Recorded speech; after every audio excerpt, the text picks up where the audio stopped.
have a riddle for you that I bet you won't get. Let me ask you this. If a plane is running out of fuel mid-flight and it's starting to take a nosedive crash landing, and then the oxygen masks come down between you and your kids, what should you do first? 3, 2. Well, I think most people will probably say, put the oxygen mask on me first, give myself the energy, then save my kids. But my response is, put fuel in the plane. Like, if you were going to go on a flight, why not have enough fuel to make it to your destination?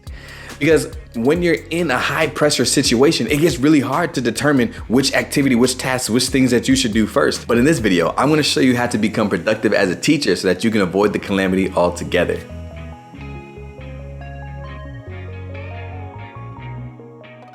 What's going on, everybody, and welcome to the Pursuit of Excellence family. I'm Daryl Williams Jr., and I'm here to give teachers tips, tools, and resources to make next school year your best school year. Today, we're talking about becoming productive because there's so many different things that go on throughout the course of the day in a teacher's life or throughout the course of the week. There's so many tasks, so many activities, so many different things that teachers have to do. And there's no way that you can keep that all in your brain.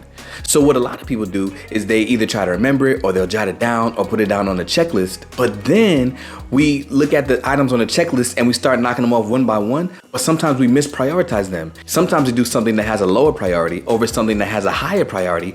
But then as deadline's approaching, we have to do this other thing that has a soon deadline. And now we feel as if there's a lot of pressure to get this done.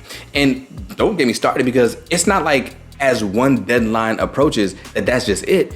Because as you go day to day as a teacher, more tasks are added onto you, more duties are given to you. That's how we end up becoming overwhelmed. That's how we end up becoming burnt out. And that's why people feel like they need to quit. But today, I'm gonna teach you how to prioritize your tasks using the strategy that I used throughout my teaching career to make sure that you take less work home and get more work done on time. So the solution that I have for you is my variation of the Eisenhower matrix. Now, I learned about the Eisenhower matrix, and you can Google it if you want to see all about it, when I was getting my master's in school administration, but I've since tweaked it and modified it, and I've been using it for the last couple of years, and it's been extremely helpful. And I think that my modification, the Pursuit of Excellence prioritization matrix, let's go with that, is more effective for educators. And as a matter of fact, you know I always like to give you resources, right?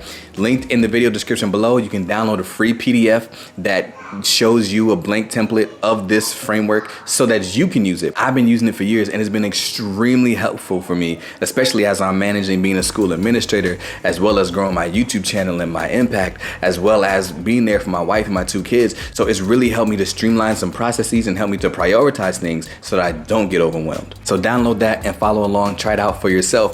Let's dive right into it. But first, fun fact for you, I like to play the bass guitar. I'm not good at it yet, but I like to play it. You probably see it over there in the corner, my bass, my amp. My goal is eventually just to be able to play along during church services. All right, so let's look at the matrix. The first question that a lot of people ask is, why use a matrix instead of a checklist? Like, why use this quadrant instead of just a checklist or a to-do list? And the reason why is because when you have items on a to-do list, like I was mentioning earlier, it makes everything look like it's on the same level. And as you're looking through it, now your brain doesn't know which tasks to prioritize. So it kind of treats everything like a priority. And when everything is a priority, nothing is. Jim Collins says that if you have more than 3 priorities, you have none. So you have to figure out which things are actually the most important versus things that can wait just a little bit. So all the tasks that you need to complete are going to have an urgency and an impact. In the original Eisenhower matrix, it says urgency and importance, but I was confused. I didn't know what importance meant. I asked myself, so how do I determine what's important and what's not? And I determined that the things that are the most important are the things that have the biggest impact on my vision. So I just changed the word to impact. So what the quadrants do is it helps you to prioritize the things that you need to do so that you can meet deadlines and get things done in a more efficient manner. Quadrant 1 and 2, they're up at the top, are the ones that are the highest urgency.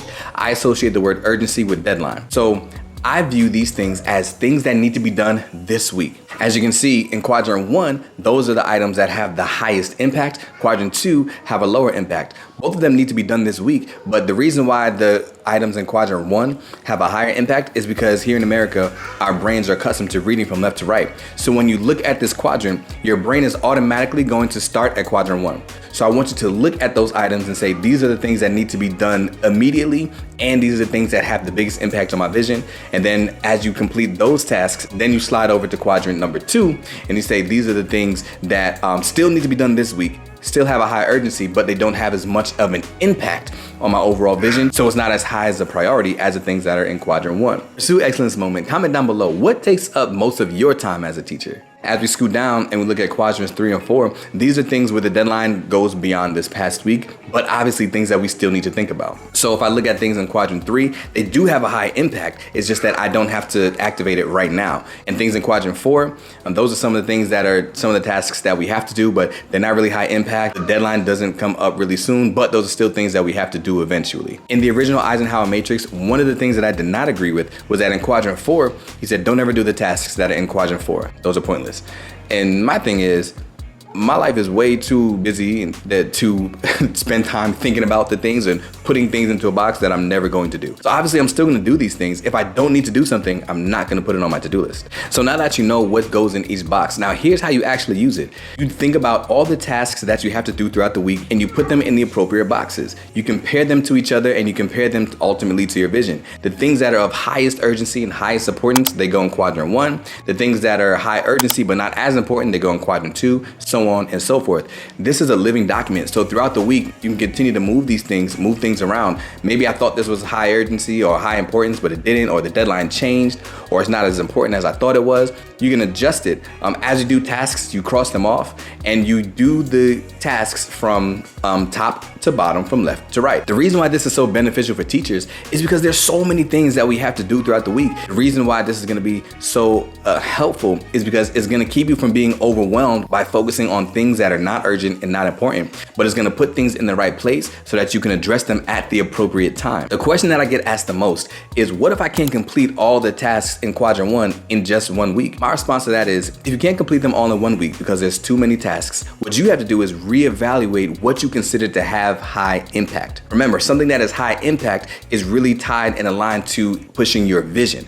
Now, if you need help with creating a strong vision so that you know how to prioritize your tasks, check out one of these 2 videos right here. These are 2 strong videos that help you to create a vision. Thank you for spending time with us, and I'll see you in the next one.